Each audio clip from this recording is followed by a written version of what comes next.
Then there's another troubling new video from Project Veritas, which previously exposed Democratic operatives working to harass Donald Trump and provoke his supporters and then play the victim.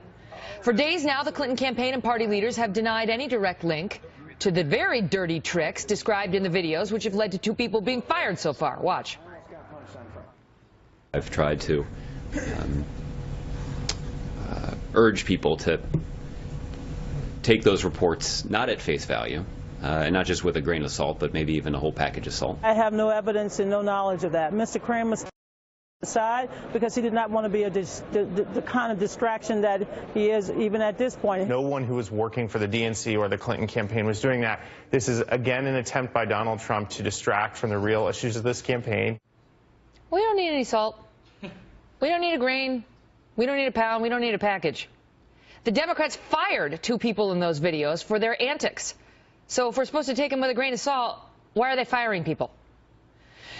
But this new footage tonight is raising questions about the denials, about how they had no linkage to the Hillary Clinton camp, the DNC, they had nothing to do with the video, it was a bad Democratic operative group, never heard of them. But, you know, the people have been caught on video saying that Clinton's campaign and Hillary Clinton herself were in on an effort to troll Donald Trump in what appears to be not an unrelated case. Using people dressed up as, oh, wait for it, it's very clever, Donald Duck. It's not even good trolling, really. It may sound a little silly, but it could be a violation of federal election law. You see, Hillary's not allowed to coordinate with these outside groups. So she could be in a lot of trouble if that link is real. Listen here. Good news is the candidate would like to have a mascot following around the duck. I mean, following around the candidate, Trump. But the bad news is she wants it to be Donald Duck. And that's because Sklar is an old Clinton hand. And he had gone to somebody who's one of her body people, and she had explained the idea to Hillary, and Hillary just loved it. She did? It's so lame. What did you love about it? In moments, we'll talk about this with Sheriff David Clarke and Richard Fowler, who are here, but we begin with our chief Washington correspondent, James Rosen. James? Megyn, good evening. For a while this summer, Donald Duck emerged as a prominent figure on the campaign trail. Costumed individuals resembling the Disney character, as captured by Fox News cameras, showed up at Trump rallies, outside his Washington hotel, even harassing Trump's surrogates in Congress, at all points chastising the GOP nominee for ducking the release of his tax returns. Now, in the latest undercover video from the conservative activist group Project Veritas Action, we hear once again from Bob Creamer, the consultant whose contract with the Democratic National Committee was severed after the first Project Veritas video last week, and who can be seen confiding to his hidden camera interlocutor the identity of the purported mastermind behind the Donald Duck's operation. In the end, it was the candidate, Hillary Clinton, the future president of the United States, who wanted ducks on the ground. But by God, we will give ducks on the ground. So it's, wow. Don't repeat that to anybody. Don't repeat that to anybody. Creamer also alleges that Donna Brazile, now the interim chair of the DNC, intervened at one point to get the Donald Duck's operation moved out of the DNC to a progressive group called Americans United for Change because Brazile purportedly feared trademark trouble from ABC Disney, which owns the Donald Duck character. Yet at one point in this video, an assistant press secretary for the DNC is seen confiding that the organization still had a hand in the Donald Duck's operation. So like, we're not taking credit for the duck anymore. That's like random ally groups, but it's still something that we're involved in. We just have to be careful about these things, and like, we talk about them, and we know this about certain things. But you guys are, I trust that they'll all be fine. Neither the Clinton campaign nor the DNC responded to our request for comment. However, in response to last week's videos, both the campaign and the committee accused Veritas of selective editing in past videos.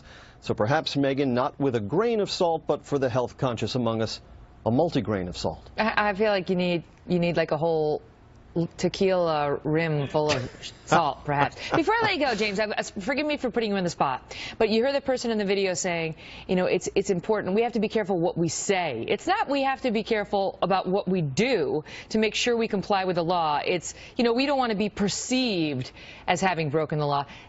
You once told me about a famous Richard Nixon quote to the same effect. Do you remember it sitting here now? Yes. Can you tell me what it was? Yes, this is used in biographies of Richard Nixon. He was quoted once as saying, you must show that you care, and indeed you must care, which indicates a slightly back-heavy priorities list there. I knew you. That's impressive that you got that. I haven't spoken to you about that in about 8 or 9 years. Great to see you, as always, James Rosen. Likewise, thank you. Check out his book, A Torch Kept Lit. Joining us now, David Clarke, who's the Milwaukee County Sheriff, and Richard Fowler, Fox News contributor and nationally syndicated radio talk show host. Great to see you both. So, I don't know. You tell me, Richard. It's like, first of all, that trolling sucks. And second of all, that group is not supposed to be coordinating with Hillary on how to aggravate Donald Trump.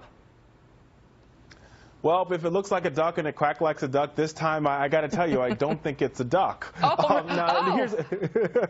Here's why. There's a couple things here, right? So one, this organization. Now this came from the Fox News Channel. This came from ABC, NBC, Wall Street Journal, Washington Post, Chicago Tribune, Chicago Sun-Times.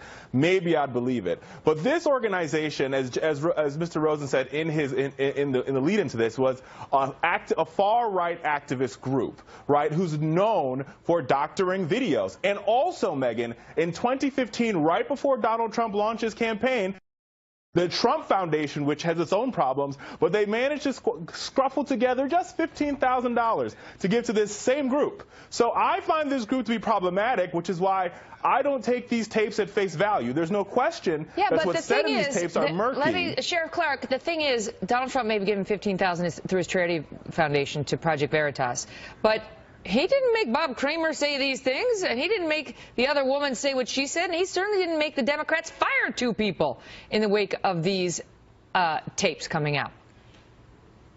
Megyn, these Democrat operatives are some scummy, scummy people. And every time we think we've reached the bottom of the sewer with them, we find out we have a long way to go. They are up to their eyeballs in corruption. Their model to win elections is to cheat, lie, and steal, and then if they get caught, to just send their minions out to deny. You look at what's going on here, and we haven't seen the end of it, but really what I find problematic is that the Democrats don't care how they win elections. They just care that they win elections. But then 45 to 47% of the American public that is supporting Mrs. Bill Clinton, they don't seem to care about this at all. If she wins this election, I still don't think that this is over yet, but if she does, we'll spend the next 4 years with investigation after investigation. We still don't know the bottom of this thing, and we're going to learn it as time goes on. You know, Richard, as we are on the air right now, Politico's Hadass Gold just breaks this story, saying that this same group, Democracy Partners, this is the same group that Mr. Kramer was associated with, a guy like, don't tell anybody I said that. Keep that stuff about Hillary to yourself. Don't tell Fox News in particular.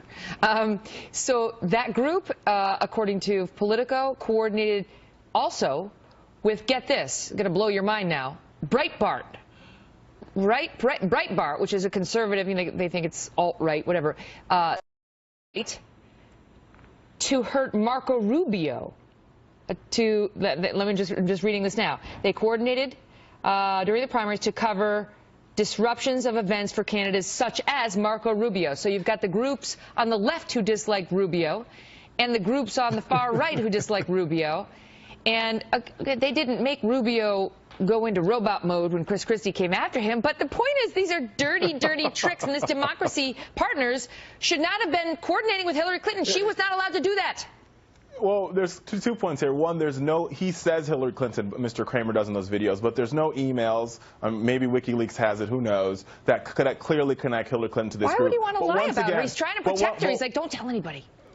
But once again, and I think Sheriff Clarke said this last week when we were on together, is that politics is a blood sport. And unfortunately, Megyn, thanks to Citizens United and cases like it, there's way too much money in our politics, way too much dark money. And this is the reality. If they broke the really, law, really it's worse dirty than just operatives doing dirty things. But this is the problem with this. This is the problem with super PACs, as Charles Krauthammer said last hour. The lines are so murky because the super PAC laws say, me and you are working together today, I can fire you, and then you could go run my super PAC, and we can say there's no coordination. And that's problematic, which is why we have to repeal Sheriff it. Clarke, you are a man of the law. And the law says you can't be a 501c4 organization, which it appears this group was, and engage in direct or indirect participation in a political campaign on behalf of a candidate. So if this group was taking its orders and acting them out on behalf of Hillary, as we hear the man say there, then they may be in violation of the law. And now it's not just somebody gets fired, it's somebody gets a visit from someone like you saying, come on down to the station and let's have a chat. You know, this is interesting because I think prima facie evidence that there's some corruption and some collusion going on in this thing. But who do you call on? I mean, normally I'd say, you know, the Justice Department should step in here and take a look, the Federal Election Commission, but those institutions are corrupted at the highest levels. It's really the tax agencies, right, who would say, you're not getting your tax exempt status anymore. You're a political campaign. But here's the thing, too, that this is voter intimidation. This is straight up hardcore voter intimidation at some of these Trump events. You look at the one in San Jose, California, where Trump supporters at that event were literally attacked, beaten, bloodied, and injured. That is voter intimidation that if it happened on the other side, if there were the Klan or other supremacist groups intimidated. That's not. And let me finish. Right. Please let me finish my sentence. Sheriff. If the shoe were on the other foot and those things happen, everybody would be outraged, and they rightfully should be outraged. But now that it's the Clintons, of course, there's a different standard for them. They're above the law. All right, guys, I got to leave it at that, but great to see you both.